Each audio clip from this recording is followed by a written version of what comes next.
भक्ति एक माध्यम है भगवान को पाने का, पर उस भक्ति में कोई मिलावट नहीं होनी चाहिए। भक्ति करो, विशुद्ध करो, शुद्ध करो, भगवान को पाने के लिए करो। खूब नाम सुमिरन करो, खूब जाप करो। भक्ति का एक अंग ये भी है कलयुग में, जम भजन सुवेद प्रकाशा। जब भी कोई जाप कर रहे हो, जब भी कोई मंत्र ले रहे हो ना, तो बड़े विश्वास से जपो। काम बनेगा नहीं बनेगा, क्या होगा, 50-50 होगा, ये सब मन में मत लाओ, पर नाम जपो। माला कर रहे हो तो नाम में फिर पूरी निष्ठा हो।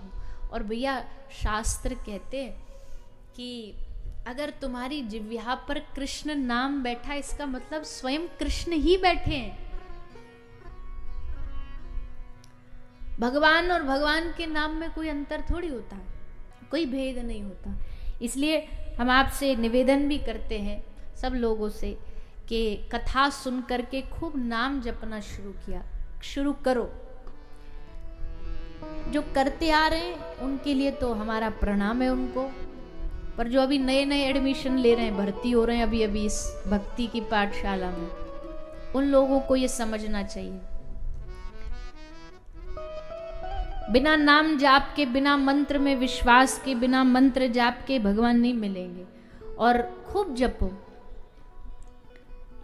एक हमारे संत हुए हैं, इतिहास के संत दादू दयाल जी।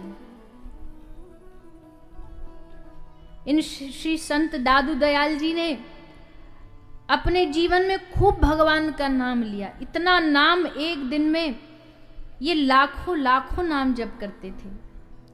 लेकिन जब इनका जीवन काल खत्म होने जा रहा था, जाने वाले थे, तो जाते जाते इनकी आंख में आंसू थे। सबने पूछा, महाराज आप क्यों रो रहे हो, आपके रोने का क्या कारण है? तो इन्होंने कहा, देह हवाले हो रही, होश रही मन माई। अब देह जिसकी थी उसके पास वापस जा रही है। देह हवाले हो रही, होश रही मन माई, दादू जैसा नाम था वैसा लीना नाई। दादू दयाल जी कह रहे हैं, भगवान का जितना प्यारा नाम था मैं उतना ले नहीं पाया। ये कौन कह रहा जो एक दिन में लाखों लाखों नाम जपता, वो कह रहा है कि मैं उतना नाम ले नहीं पाया। सोचो कितना प्रेम होगा उस नाम से।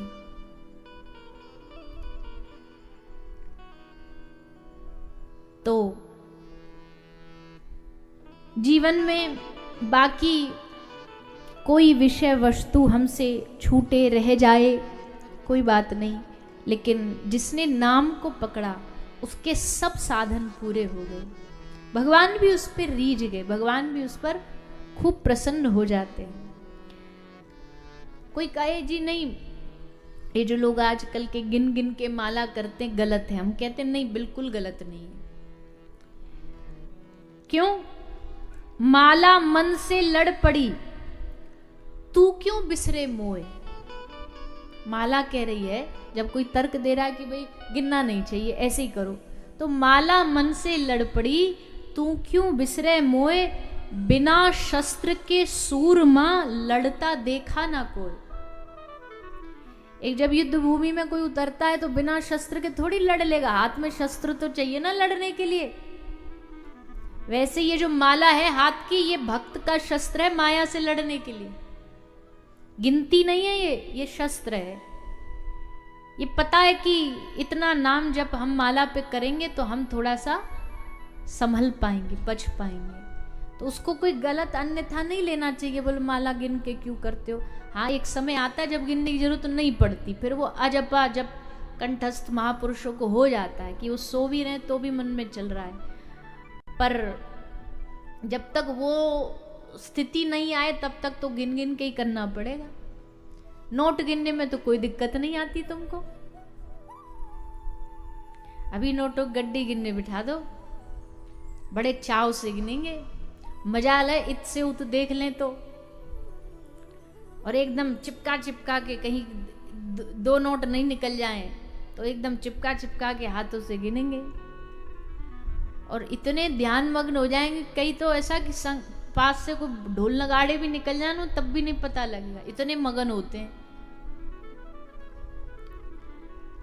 वहां गिनने में नहीं, वहां की कमाई करने में कोई दिक्कत नहीं, तो फिर यहाँ भगवान के नाम में कमाने में, गिनने में, बोलने में, जपने में क्या दिक्कत है? खूब जपो, आरंभ में गिन के ही जपो। आरंभ में मन नहीं लग रहा तो बिना मन लगाए ही जपो।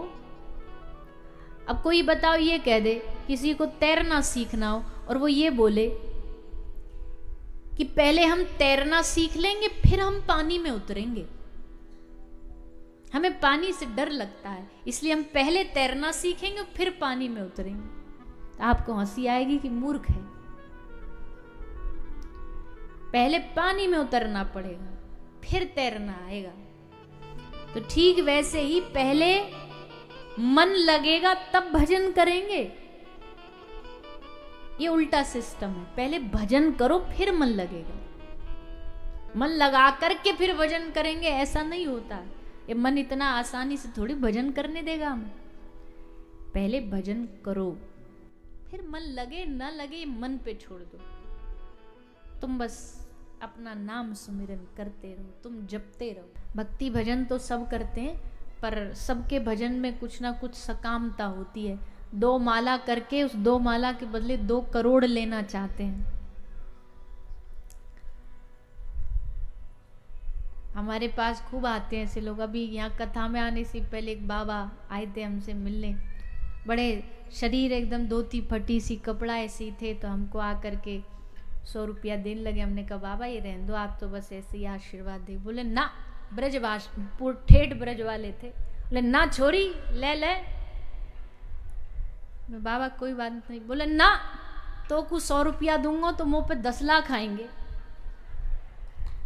मैं कि बाबा फिर तो दे जाओ, लाओ।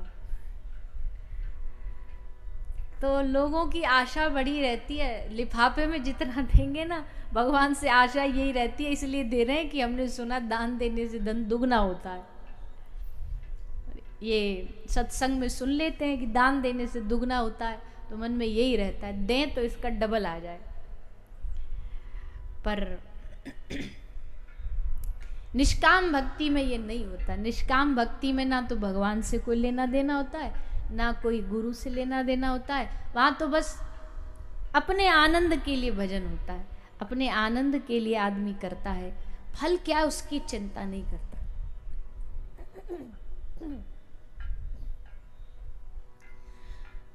तो भक्त बनो पर निष्काम भक्त बनो।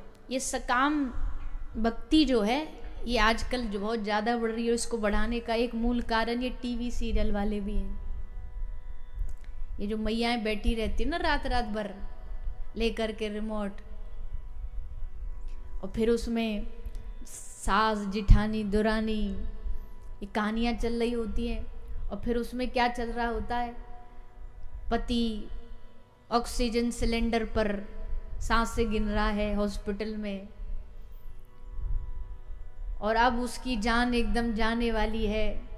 फिर वो मैया भगी भगी जाएगी देवी मैया के मंदिर में, ऊपर चोटी पे मंदिर होगा, उस सीढ़ियों में दौड़ती दौड़ती नंगे पांव रोती रोती जाएगी, मैया के सामने खड़ी हो जाएगी, मैया के सामने मंगलसूत्र को रख के कहेगी मैया अब हमारे पति की सांसें तुम्हारे हाथ में है।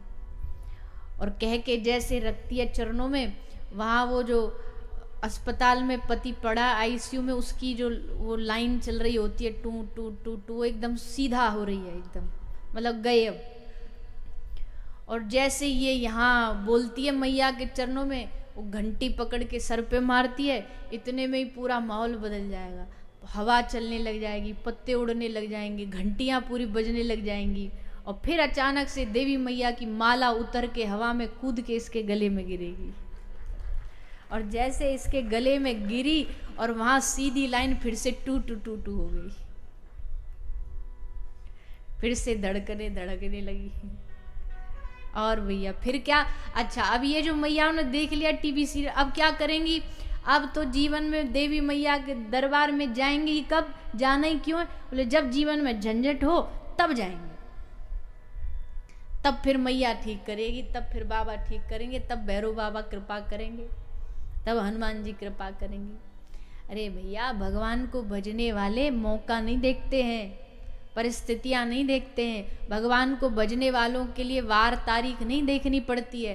जैसे हम कई बार कथा में पूछते हैं लोगों से, हनुमान जी का भजन, हनुमान जी का चोला और हनुमान जी का जो प्रसाद भोग, ये कौन से दिन लगाया जाता है? बोलिए ना। शंकर भगवान को दूध किस दिन चढ़ाया जाता है? क्यों? सोमवार को क्यों? रविवार को भोलेनाथ जी छुट्टी पे जाते हैं क्या? हम इतने नासमझ हो गए, सप्ताह में एक ही दिन जाएंगे, मतलब भगवानों के वार बांट दिए हमने, उसी दिन जाएंगे। जैसे बाकी के दिन तो शंकर जी समाधि में, बस सोमवार को जगेंगे। शनि देवता को तेल चढ़ाने शनिवार को जाएंगे, बाकी दिन तुम अपने घर, हम अपने घर। अच्छा, ये चलता दुनियादारी में, हमारे ब्रिज में नहीं चलता। हमारे ब्रिज में बताओ, कन्हैया का कोई एक दिन हो तो? कोई दिन नहीं है, रोज उनका है, हर पल उनका है, हर क्षण उनका है, कोई दिन उनका नहीं है, कोई विशेष दिन। अब भाई जिससे दिल से प्यार है तो प्यार है, वो तारीख और मुहूर्त पे प्यार थोड़ी निर्भर करता है। तुमको अपने बेटे को याद करने के लिए कोई मुहूर्त दिखाना पड़ता है? कोई तारीख देखनी पड़ती है कि चलो आज सोमवार है, आज मंगलवार है, आज बैठ के याद करते? अपना है तो हर पल याद आएगा, हर क्षण याद आएगा। वैसे ही भगवान जब अपने बन जाते हैं, जब उनसे अपनत्व हो जाता है, तो हर पल उनका सुमिरन रहता, हर पल उनकी याद रहती।